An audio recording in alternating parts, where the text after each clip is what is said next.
Bonjour et bienvenue sur le plateau de Trade ou pas Trade, une émission entièrement consacrée à la bourse en général et au trading en particulier. Cette émission est aussi ce qu'on appelle un document à caractère promotionnel, car on y parlera varants et certificats avec Arnaud Courtois, vendeur produits de bourse, Bonjour. Société Générale. Vous l'avez compris, parler trading avec des traders, avec au menu cette semaine Microsoft, la croissance chinoise, une stratégie long short, LVMH Kering, Capgemini, Saint-Gobain et Total. Il ne me reste plus qu'à vous présenter nos invités. On va commencer par Jean-Luc Hussac, vous êtes trader, formateur chez Perceval Finance. Bonjour Jean-Louis, merci d'être avec nous. Tout le monde. Dorian Abadi, vous êtes analyste chez Meilleur Taux Placement, merci d'être avec nous et bonjour. Bonjour. Dorian. Franck Morel, président de Zone Bourse, analyste, créateur du Market Screener. Merci d'être avec nous Franck. Bonjour. Et bonjour. Alors c'est parti, on commence tout de suite avec On refait la semaine.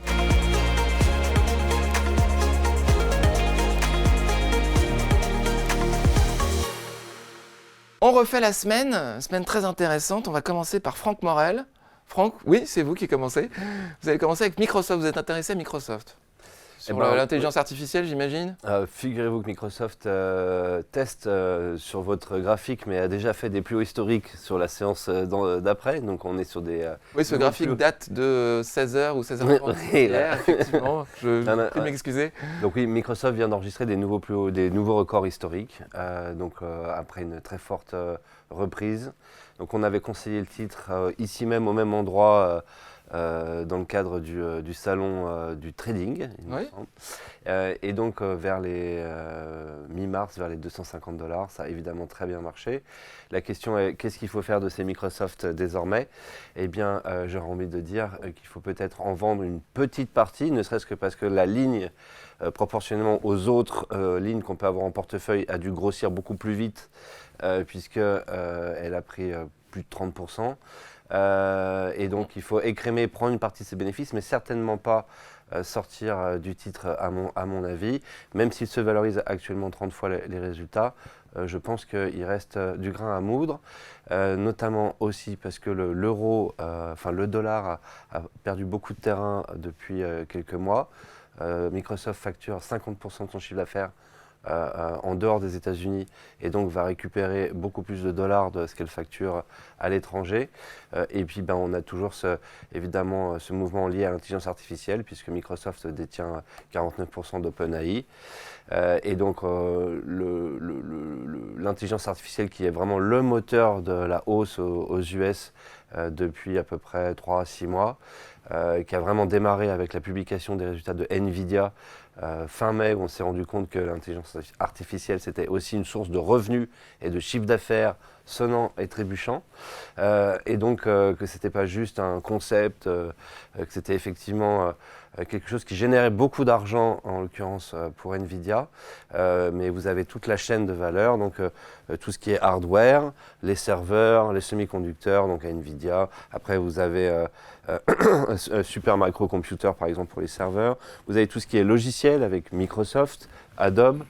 Ensuite, vous allez avoir tout ce qui est service. On en parlera par exemple avec Capgemini, mais vous avez aussi Accenture, toutes les SS2I qui vont surfer sur Alten aussi, dont on avait parlé, qui vont surfer sur le déploiement de l'intelligence artificielle en B2B, donc dans les sociétés qui vont vouloir forcément s'équiper. Donc vous avez tout un pan de l'économie qui va profiter de l'intelligence artificielle. Un peu la revanche après une année 2022 assez difficile pour tout ce secteur. On a depuis 3 mois une performance extraordinaire. Certains intervenants sur le marché parlent de bulles, de risques. On se retrouverait dans une situation un peu, en fait, un peu comme dans la bulle Internet de 99-2000. Qu'est-ce que vous en pensez? À mon sens, la publication d'Nvidia a validé le fait qu'il y avait vraiment de l'argent qui était généré, contrairement à Internet au début. Ouais. Ça, c'est quand même vraiment essentiel. Et qu'il y avait une adoption massive et rapide de la part du marché. Donc, est-ce que les prochaines publications, celle de Nvidia aura lieu fin août, va confirmer, voire surconfirmer, ou au contraire, est-ce qu'on aura eu une retombée de l'utilisation par le public de l'intelligence artificielle? Je pense que l'enjeu, en fait, c'est l'utilisation par les sociétés, parce que c'est elles qui vraiment génèrent des requêtes sur des serveurs avec de la data qui est transférée, avec tout ça qui est stocké dans tous les sens. Et les sociétés, elles démarrent tout juste l'adoption et l'équipement. Donc je ne pense pas du tout qu'on soit face à une bulle. Donc, finalement, vous êtes aussi sur Microsoft avec surveillance des résultats d'NVIDIA. Voilà, en fait, je suis aussi sur tout le secteur, vraiment. On l'est fortement et on l'est depuis un moment et on fait une super année aux US aussi grâce à ça. On a possiblement une adoption qui serait qui est rapide et qui serait peut-être surestimée par le marché avec peut-être un petit retour de bâton suite aux prochaines publications trimestrielles. Si c'était le cas, il faudrait en profiter et très probablement que ce ne sera pas le cas. Donc pour moi, il faut tenir ses positions. Très intéressant, merci Franck. Dorian Abadi, vous êtes intéressé à la croissance chinoise. Oui. C'est beaucoup l'actualité, la croissance chinoise. Énormément. Au ralentissement économique chinois, puisque dans le courant de la nuit de dimanche à lundi, Pékin a publié ses derniers résultats. Ils sont décevants par rapport aux attentes des analystes, puisque sur un trimestre, on gagne 0,8% au niveau du PIB. On le voit d'ailleurs sur le graphique. En fait, là, on a l'évolution du PIB trimestriel chinois depuis le premier trimestre 2019. Alors, à exception faite du Covid, c'est l'un des plus faibles résultats de ces 4 dernières années. 0,8. On se retrouve avec une croissance assez comparable à celle des pays occidentaux, finalement. Exactement. L'exception chinoise n'est plus là. Il y a ça d'une part. Au précédent trimestre, on était à 2,2%. Et sur un an, avec les résultats du deuxième, on est à plus 6,3%, ce qui peut paraître quand même très élevé par rapport à un pays développé. Ouais. Mais en réalité, les analystes s'attendaient plutôt à 7,5% voire 8%. Parce que la Chine sort de 3 ans de paralysie partielle de son économie. Ça ne fait que depuis décembre que le pays a levé en grande partie la politique zéro Covid. Et donc, il y a eu cette surprise, c'est la principale surprise économique, on va dire, de ce premier semestre. Alors, ça n'a pas empêché, malgré tout, le baril de Brent de casser les $80 le baril pour rebondir sur ce que je disais. En partie pour d'autres raisons également. Trafic aérien, c'est toujours ce que je disais, trafic aérien, la reprise chinoise plus lente que prévu. Et en fait, dans le détail, il y a plusieurs moteurs qui sont à l'arrêt. La consommation intérieure, on l'a vu avec les ventes au détail, en berne, malgré le fait qu'on pouvait s'attendre à ce que les consommateurs chinois consomment l'épargne forcée pendant ces 3 ans de Covid. En parallèle, donc, il y a la production, les exportations, qui elles sont en baisse de plus de 8% sur un an. Là, c'est plutôt le signe du ralentissement économique mondial. Donc 8% de baisse, malgré l'effet de base d'il y a un an où le pays était partiellement paralysé. Ça, c'est pour les causes un petit peu basiques. Mais il ne faut pas oublier que même si les États-Unis ne l'assument pas complètement, ils ont mis sous sanction économique la Chine. Ça joue beaucoup. Ils ne veulent pas évidemment que le pays devienne la première puissance économique mondiale. Alors en invoquant le risque de sécurité nationale, ils ont bloqué, d'ailleurs pour rebondir un peu sur l'intelligence artificielle, certains composants. Alors c'est dans les deux sens, il y a une réciprocité. Et de l'autre côté, alors c'est un peu le paradoxe aussi, c'est que dans nos pays libéraux, pendant le Covid, on a eu recours à d'énormes plans de relance qui ont fait exploser les déficits, qui ont alimenté partiellement l'inflation avec la politique laxiste des banques centrales. Ça n'a pas été le cas en Chine, qui défend un modèle, en tout cas politiquement communiste. Ils sont capitalistes sur l'économie, mais politiquement, ils ont été beaucoup fait auparavant. Absolument, mais ils ont été plus libéraux que nous ces dernières années. Donc la grande question qui se pose maintenant, c'est est-ce que les Chinois vont sortir l'artillerie lourde pour relancer leur économie, ce qui ne va pas forcément contrebalancer la faiblesse des exportations, parce que là c'est lié au ralentissement mondial, ralentissement occidental surtout. Mais c'est la grande question qui se pose parce qu'il n'y a pas 50 relais de croissance possibles maintenant pour les actions, les trimestriels. On est très suspendu aussi à ces possibles annonces chinoises. Et pourquoi pas, alors peut-être pas pour demain matin, mais un cessez-le-feu entre la guerre et l'Ukraine. Un mot sur l'immobilier chinois, aussi, qui était le moteur de la consommation intérieure pendant des années et qui, depuis 2-3 ans, beaucoup de difficultés. C'est l'un des gros points faibles de l'économie chinoise. Alors ils ont à la marge la BPOC, donc la Banque populaire chinoise, a à la marge baissé 2 taux préférentiels ces derniers temps. Ça a été une déception pour les marchés qui s'attendaient à une baisse beaucoup plus marquée. Mais là non plus, on ne voit pas pour le moment émerger de gros plans de relance de Pékin pour stimuler à nouveau l'immobilier. On a même vu ces images assez symboliques de destruction de villes fantômes qui avaient été construites absolument pour rien, qui n'ont jamais trouvé de locataires ou de propriétaires. Et donc on est vraiment suspendu potentiellement à ces annonces-là. Et en réalité, c'est vraiment l'histoire qui se joue parce que soit la Chine revient sur le modèle économique qu'elle avait ces 20-30 dernières années, interventionnisme à fond, soit au contraire, le parti va faire le choix d'un contrôle total et de laisser l'économie plutôt au second plan. D'accord. Donc on a vraiment Il y a un choix l'histoire qui se joue. politique. Un choix politique complet. Très bien. Très intéressant, Dorian. Jean-Louis, c'est à vous, Jean-Louis Cussac. Vous êtes sur une stratégie en ce moment, long-short, Alors, entre Kering et LVMH. C'était le 21 juin, j'avais proposé de faire une stratégie d'arbitrage. Donc je voulais voir un peu avec vous le suivi de cette stratégie. L'idée étant de ne pas prendre le risque directionnel des marchés. D'ailleurs, ceux-ci ont plutôt fait du surplace. À l'époque, on était vers 7270. Aujourd'hui, on est à 7300 et quelques. Donc, ils n'ont pas beaucoup bougé. Et vous voyez, là, vous avez justement l'écart qui s'est creusé entre... Vraiment, en bas, vous voyez là, sur l'abscisse 21, c'est vraiment le jour où... On l'aurait fait le lendemain, c'était pareil. Où cette position a été prise. Rappelez-nous les couleurs et les titres, Alors, s'il vous plaît. En vert, justement, vert ou rouge, c'est LVMH, et en bleu, c'est Kering. L'écart est monté jusqu'à quasi 9, et il s'est réduit avec le jour où le luxe a beaucoup baissé, là. Oui. Comme LVMH était quand même le symbole, et puis surtout dans les paniers, l'arbitrage, elle est assez, évidemment, davantage pondérée. À cause de la Chine. Elle a baissé un petit peu plus à cause de la Chine, oui. Et justement, sur la consommation en Chine, et les relances d'ailleurs, c'est ce qu'ils vont les faire pour les consommateurs. Donc là, bon, ça s'est calmé immédiatement. Hein. Le lendemain, c'était terminé. LVMH a stoppé sa baisse. Bon. Et l'écart est de 7% aujourd'hui. Voilà. Donc, 7% si vous voulez, en un mois, sans risque de marché. Alors, d'accord. Évidemment, les performances passées ne présagent pas des performances futures, mais c'est un bon exemple d'une stratégie long-short. Le pari étant de poursuivre dans l'idée d'un écartement du spread dans un sens favorable et comme nous avons sur l'écran.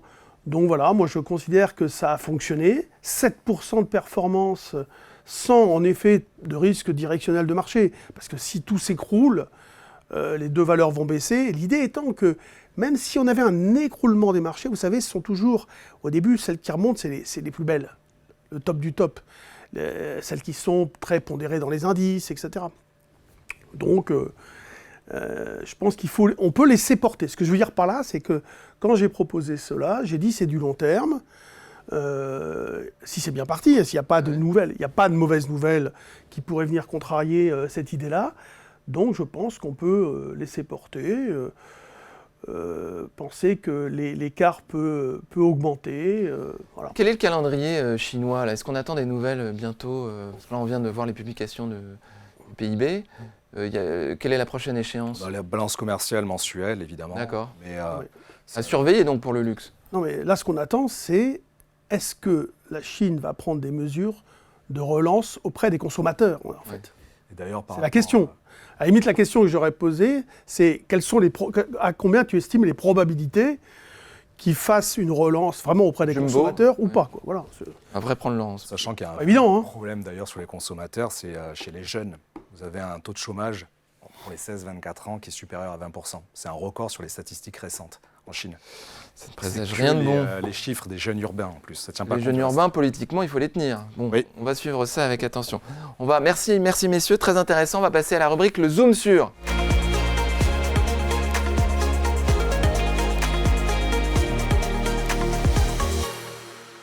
Le zoom sur avec Arnaud Courtois, vendeur produits de bourse Société Générale, qui va nous parler d'un service Boursorama de trading en horaire étendu. C'est ça. Alors comme vous le savez, ça fait plusieurs années maintenant qu'on peut traiter les varants, les turbos, enfin les produits de bourse de façon générale, jusqu'à 22 heures. Et depuis quelques semaines, ce service donc d'horaire étendu a été ouvert aux clients Boursorama sur les actions et sur les ETF, donc jusqu'à 22 heures aussi. L'intérêt de ce service, il est double. Le premier, c'est bien sûr la gestion du risque, c'est-à-dire que maintenant, si vous détenez une position sur une action ou sur un ETF, une fois la clôture passée, eh bien, vous n'êtes plus obligé d'attendre l'ouverture du lendemain pour déboucler votre position. Vous pouvez le faire sur cette plage d'horaire étendu. Le deuxième intérêt, c'est que ça dégage des nouvelles opportunités. On le sait, les marchés européens, français, ils sont assez corrélés à ce qui peut se passer aux États-Unis. Et pouvoir traiter sur cette plage d'horaire étendu, ça permet de traiter des actions mais aussi des ETF, donc toute une partie indicielle, sur les mêmes horaires que les horaires américains. Donc lorsqu'il y a une information d'importance sur telle ou telle valeur aux États-Unis qui a un impact sur une valeur équivalente en France, eh bien vous pouvez saisir cette opportunité avec cette plage d'horaire étendue. Ou alléger sa position. Ou alléger sa position, et tout à fait. Enfin, ça marche dans les deux sens. Vous pouvez acheter, vous pouvez vendre, hein, comme dans les horaires normaux de marché. Alors le fonctionnement en revanche est différent. C'est-à-dire que quand le marché est ouvert, donc le marché parisien est ouvert, lorsque vous voulez acheter ou vendre un titre, eh bien vous achetez ou vous vendez face à quelqu'un qui veut faire l'opération inverse. C'est-à-dire si vous achetez 50 actions totales, eh bien vous achetez face à un investisseur qui lui veut vendre ces 50 actions totales. En horaire étendu, ça ne fonctionne pas comme ça. En horaire étendu, il n'y a pas assez d'intervenants pour que la liquidité soit suffisante pour que ce système d'offre et demande s'équilibre. Donc en horaire étendu, vous traitez face à un internalisateur systématique, donc Société Générale, qui va déterminer les prix des actions et des ETF et qui va fournir de la liquidité. Et la façon dont ça fonctionne, c'est que même quand le marché français, par exemple, est fermé, eh bien, les actions françaises cotent sur des places de cotation alternatives. Donc il y a de nombreuses places de cotation alternatives qui, prises séparément, affichent une liquidité réduite, donc avec des spreads ou des tailles extrêmement réduites.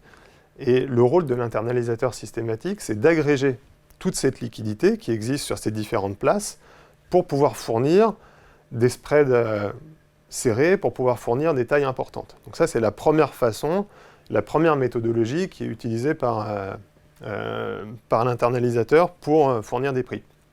La deuxième, c'est que mathématiquement, on observe que les valeurs sont corrélées entre elles, et sont corrélées à des indices. Donc même quand une valeur ne cote pas, il est possible de déterminer quel serait son prix si jamais elle cotait, en regardant un indice qui cote avec lequel elle est corrélée, en regardant une action, par exemple, équivalente aux États-Unis avec laquelle elle est corrélée. Et de cette façon, avec ces deux méthodologies, les places alternatives et la corrélation, eh bien, l'internalisateur systématique peut déterminer quel serait le prix de la valeur si jamais elle était cotée et fournir ce service de... Ce qu'on appelle le bêta, c'est la corrélation entre un indice et un instrument financier. C'est-à-dire que si la société a l'habitude de faire 1,5 fois plus à la hausse ou à la baisse que l'indice, elle a un bêta de 1,5, c'est ça? Exactement, donc il y a des valeurs... alors il y a les plus simples, c'est bien sûr les valeurs qui représentent une grosse pondération dans un indice. Donc si vous regardez une valeur LVMH ou Total, eh bien, si vous voyez le CAC qui évolue de telle ou telle façon, vous pouvez estimer que le poids de LVMH dans l'indice étant tellement important, eh bien, LVMH évolue de façon similaire. Et donc ce service, qui est disponible depuis plusieurs semaines chez Boursorama, est amené à s'étendre, mais pour l'instant, il est ouvert sur une centaine de valeurs, donc principalement françaises, et une centaine d'ETF. Donc c'est-à-dire que jusqu'à 22h, vous pouvez traiter ces 200 valeurs, donc avec des conditions de liquidité qui sont différentes de celles que l'on peut avoir quand le marché est ouvert, mais qui sont compétitives. Question. Oui, merci beaucoup Arnaud. Oui, Jean. Est-ce que le client peut se glisser dans la fourchette market maker ou pas? Non, c'est un... Non, c'est bid, ask, c'est market en face. Il traitera toujours face à l'internalisateur systématique, donc il y a un prix d'achat, un prix de vente. C'est ça. Voilà. Ok. Merci infiniment. On va passer maintenant à la rubrique le coup de cœur des traders.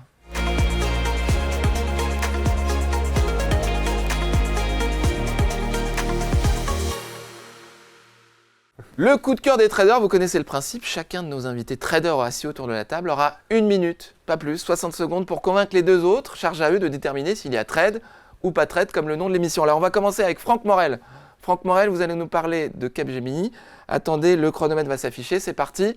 3, 2, 1, c'est à vous. Ouais, alors j'ai choisi de vous parler de Capgemini, qui est donc une entreprise spécialisée dans les services numériques, une ESN, un de nos leaders, un de nos fleurons français, leader mondial. 17 milliards de chiffre d'affaires, répartis aux 4 coins du monde, sur à peu près tous les types de prestations et de services qui peuvent être fournis. Et donc, tout le secteur clignote vert. Vous avez aussi Sopra en acteur beaucoup plus petit dans nos radars. On est investi dans le cadre de nos portefeuilles Europe sur Capgemini, qui consolide horizontalement depuis plusieurs mois, avec à notre sens du potentiel et un nouveau potentiel libéré aussi par le fait que la société devrait fournir, on fait ce pari, des services autour de l'intelligence artificielle et qui va avoir un relais de croissance extrêmement important pour l'activité et pour tous ces types d'activités. Voilà, donc parfait. Alors, trade ou pas trade, Jean-Louis, Dorian, quel est votre verdict? Ouais. Ah, go, stop, pas de trade pour Jean-Louis. La parole est à vous. Commencez, la contradiction. Alors, Capgemini, moi j'ai vu, sur le plan technique, c'est prendre le relais d'une hausse qui est déjà très, très importante.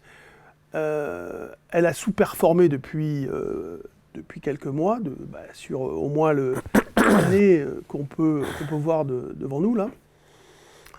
J'ai vu, moi, pour ma part, des dégradations d'avis fondamentaux. Alors pas trop mauvais, hein.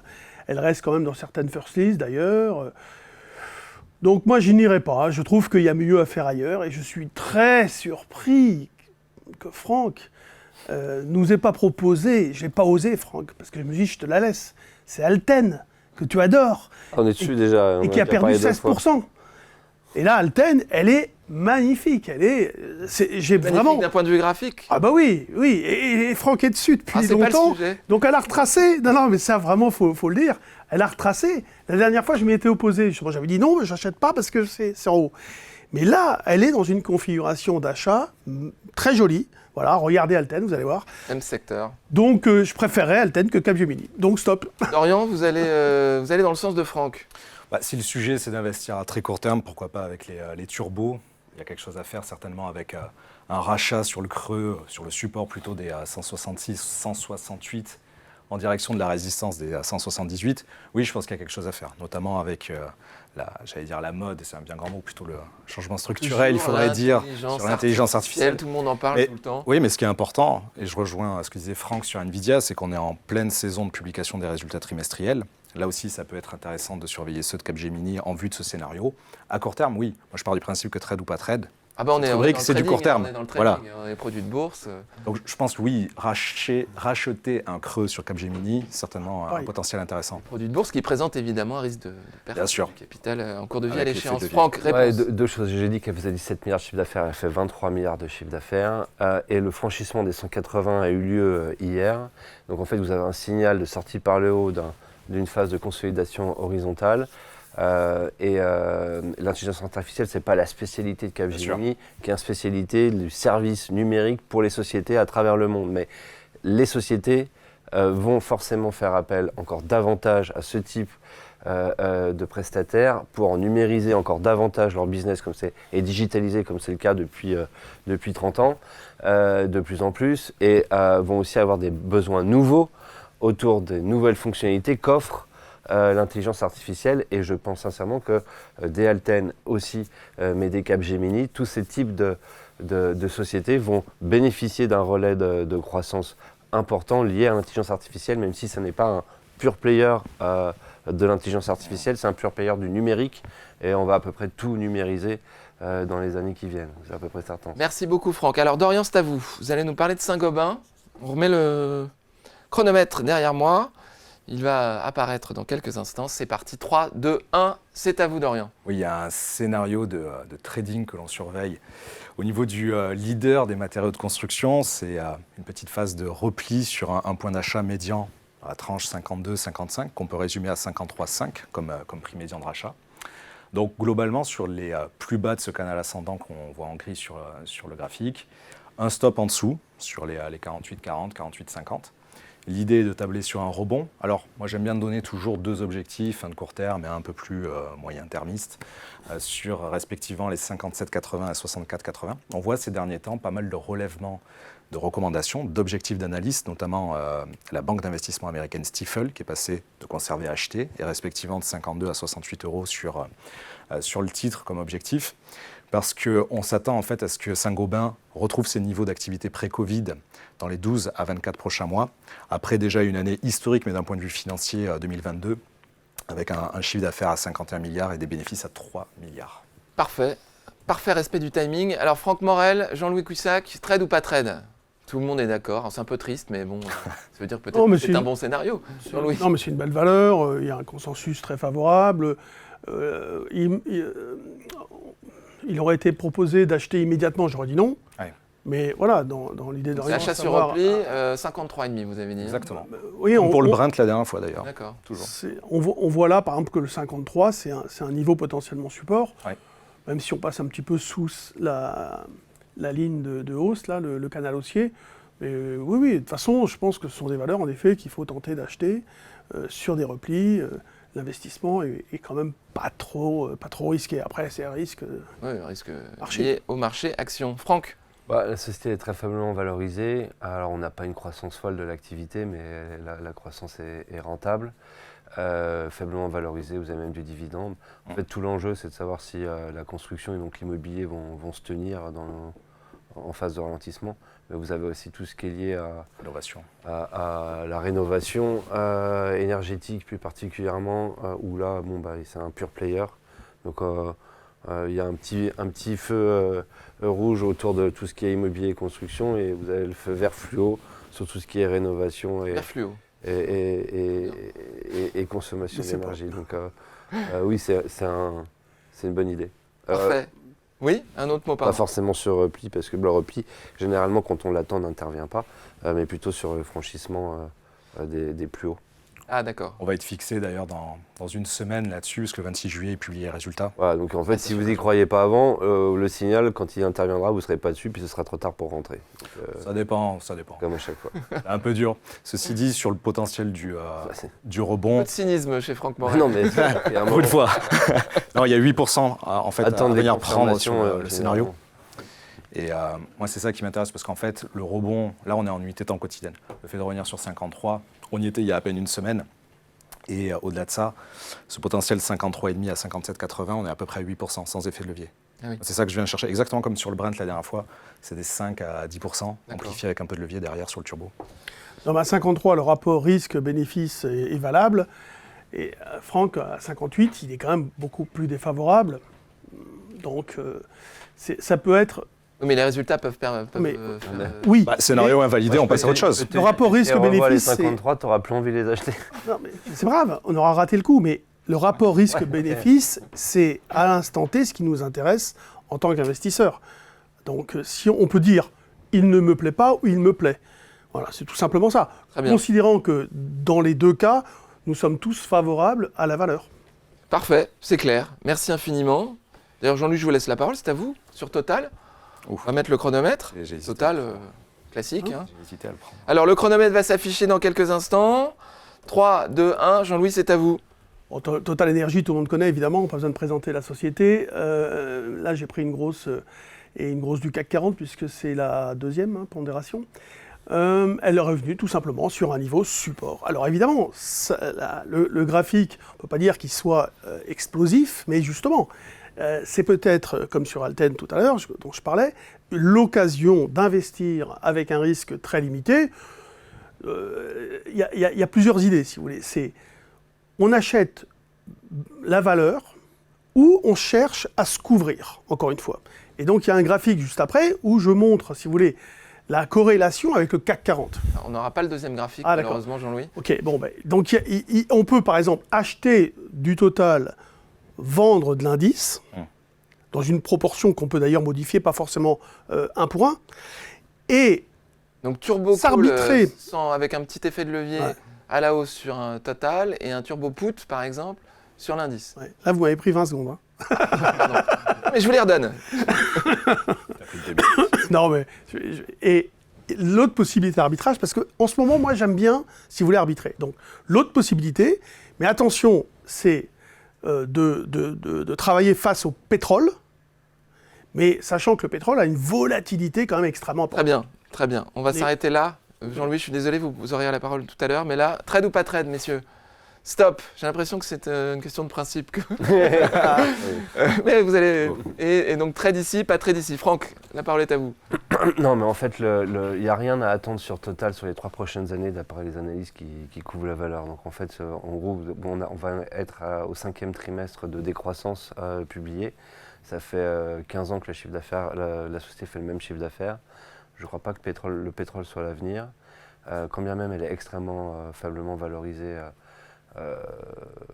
vous avez aussi une baisse du pétrole. Par ailleurs, on en trouve de plus en plus. La consommation baisse. Les stocks sont pléthoriques de pétrole. Donc non, je suis négatif sur tout le secteur, aussi par principe, puisque le pétrole, ça pue et ça pollue. Mais je pense que le rebond n'interviendra pas sous les 50 sur Total. Très bien. Dorian. Je ne rejoins pas le propos qu'on en a fini avec le pétrole.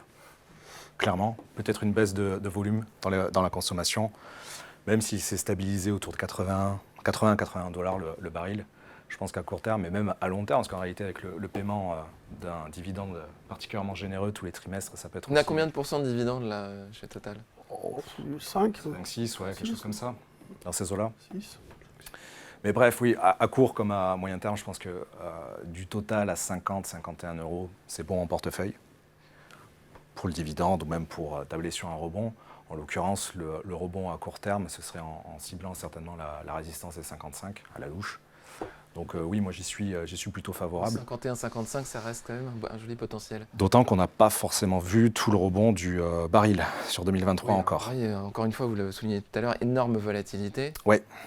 Avec des tentatives des producteurs de limiter leur production, mais qui n'aiment pas forcément... On est au plancher pour le moment, en fait. On est simplement revenu au plancher en passant de 75 à 80, le plancher que voulaient les Saoudiens. Donc pour le moment, ils font de l'argent. Au-delà de 78, mais pas énormément. Non, puis le prix du pétrole anticipe des récessions dans certaines zones. Croissance chinoise, grosse influence, encore bien sûr. Un peu partout. Ouais. Aérien aussi. Et donc, mais ils ont anticipé des récessions à un moment donné aux États-Unis. Là, a priori, ce serait pas le cas, donc on ferait un touch and go, quoi. Et non, moi je pense que le rapport risque-bénéfice, si on veut vraiment, on peut scalper, on peut mettre des stops très près, mais l'idée c'est d'avoir un rendement qui est quasi assuré, et Total, c'est pas que le pétrole non plus. Hein. Franck, un commentaire sur le scalping. Non, Scalping, c'est faire des points à très court terme. Voilà, mais quand on regarde la forme des bougies et les enchaînements journaliers, c'est juste ingérable en intraday. Expliquez-vous. Vous avez pas de mouvement directionnel. Vous avez une succession de tout petits mouvements. Une succession de retours d'aller. Ouais, non, je suis pas d'accord. J'aime bien, il y a deux approches très différentes. Mais je me suis probablement fait énormément d'ennemis en disant que j'étais négatif sur Total, puisque c'est la société la plus détenue, dans laquelle les Français sont le plus investis. Et là, pour le coup, sincèrement, je ne comprends pas. Non, mais votre centre d'intérêt sont meilleurs. Je ne comprends pas comment on peut avoir choisi aujourd'hui de mettre son épargne massivement sur Total, quand bien même la société a évidemment une utilité, etc. J'ai été négatif. On a évidemment besoin de plastique, de pétrole. Il faut faire le sale boulot. Et on en a besoin. Et on a aussi besoin d'aller chercher là où il est. Et de s'entendre géopolitiquement avec tous ces gens. Mais le fait est que c'est un business qui est mature, en déclin, qu'il va falloir taxer. Il n'y a juste pas le choix. C'est le sens de l'histoire. Donc en fait, vous n'avez pas de croissance et des problèmes à venir. Donc sur le principe, on n'investit pas dans cette industrie. Merci pour cette clarification. On va s'arrêter là. On va passer maintenant à la rubrique le quiz, tant attendu.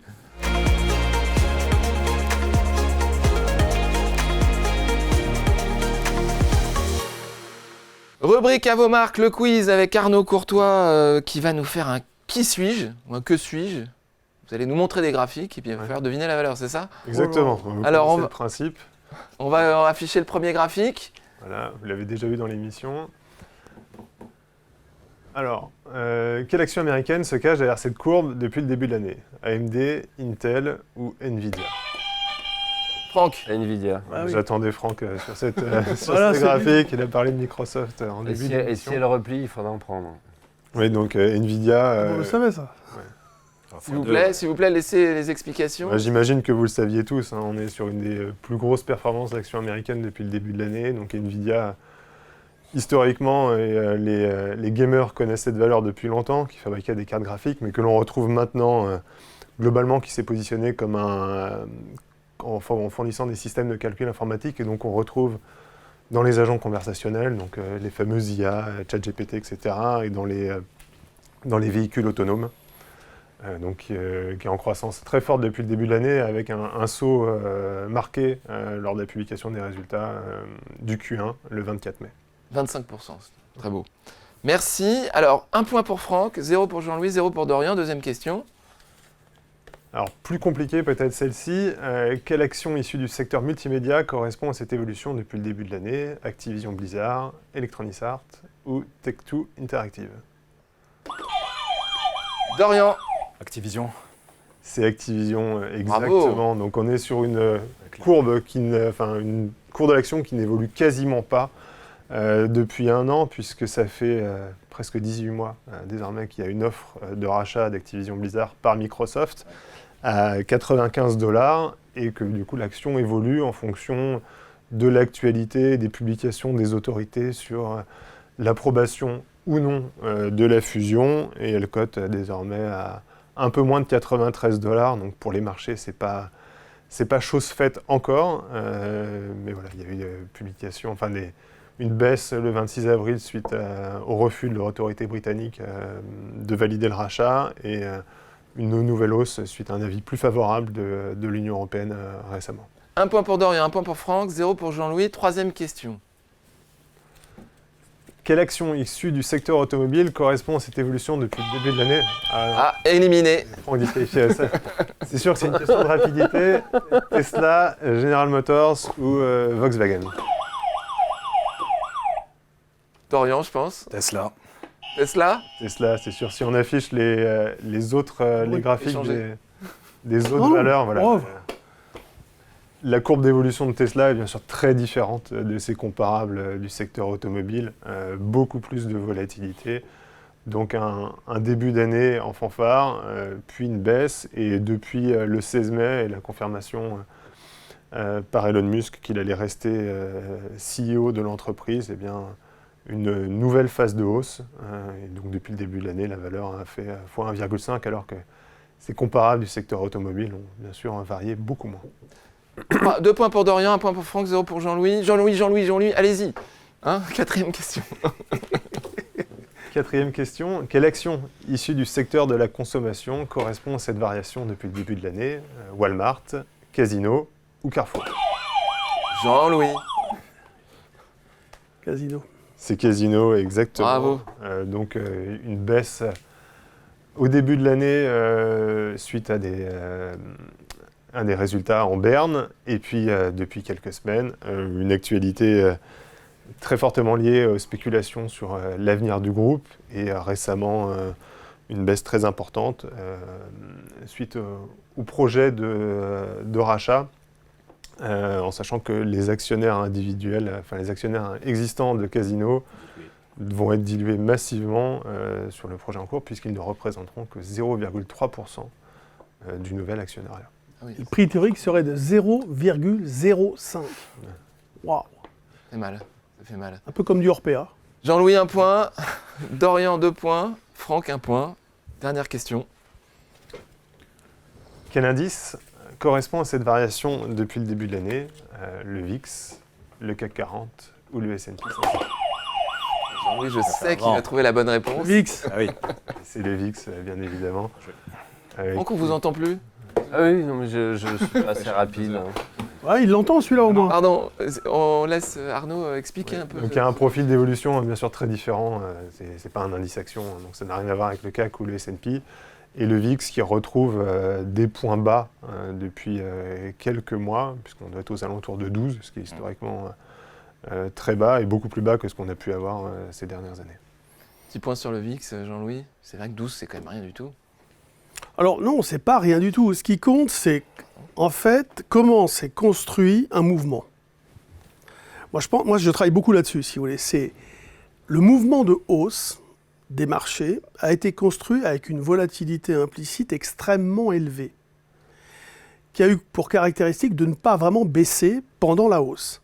Elle s'est mise à baisser quand on a commencé à avoir des réponses à beaucoup de questions. Et puis, à partir du moment où on a fait déjà une première fois 7004, on est revenu, etc. Donc, si vous voulez, on revient sur des plus hauts, on est sur des plus hauts, avec une vol qui était encore hier à 13, sur le CAC 40 par exemple, parce que le VIX a un calcul un peu particulier, mais Moi, ce que je regarde, si vous voulez, c'est la volatilité à 1 mois ou à 3 mois, vous voyez, à la monnaie. Oui, mais avec un indice de la peur à 13%, alors qu'on est plutôt historiquement à 16%, Il n'y a pas... c'est quand même assez bas.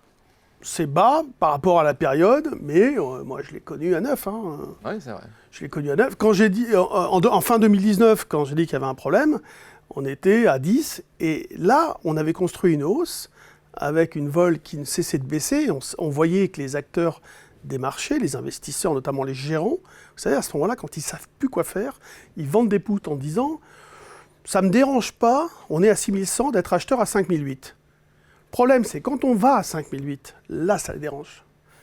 Et là, si vous voulez, la différence entre un market maker, un gérant, que je vais associer à un client particulier, c'est que la réactivité n'est pas du tout la même. Le market maker a une réactivité tous les jours. Tous les jours, il va ajuster son delta. De toute façon, c'est comme ça. C'est les machines qui vont le faire, c'est des calculateurs. Le gérant, il va avoir, un peu comme le client final, un choix beaucoup plus discrétionnaire. Il va se dire non, mais ça va remonter. Une inertie quand même. Puis de toute façon, 5008, ça m'intéresse. Le problème, c'est que tout d'un coup, il passe d'un delta, on va dire 0,2 multiplié par le nombre de titres, mais de 0,2, tout d'un coup, il est à 0,7. Ouais, alors on rentre Et là, il se dit, pour ouh là couvrir là, sa mais mon position, risque, il vient surtout. d'exploser là. Et je veux plus acheter, moi. Le problème, c'est qu'il faut faire quelque chose. Et c'est là où il se met à paniquer. Et c'est là où ça crée des effets dominos, parce que là, L'accélération du il y a des mouvement. contraintes, si vous voulez, de marché qui font qu'ils sont obligés de vendre. Merci Jean-Louis, on y reviendra peut-être sur le delta et sur la couverture dans un prochain numéro. Merci messieurs, merci à tous. À la prochaine fois, et si vous aimez l'émission, cliquez sur j'aime.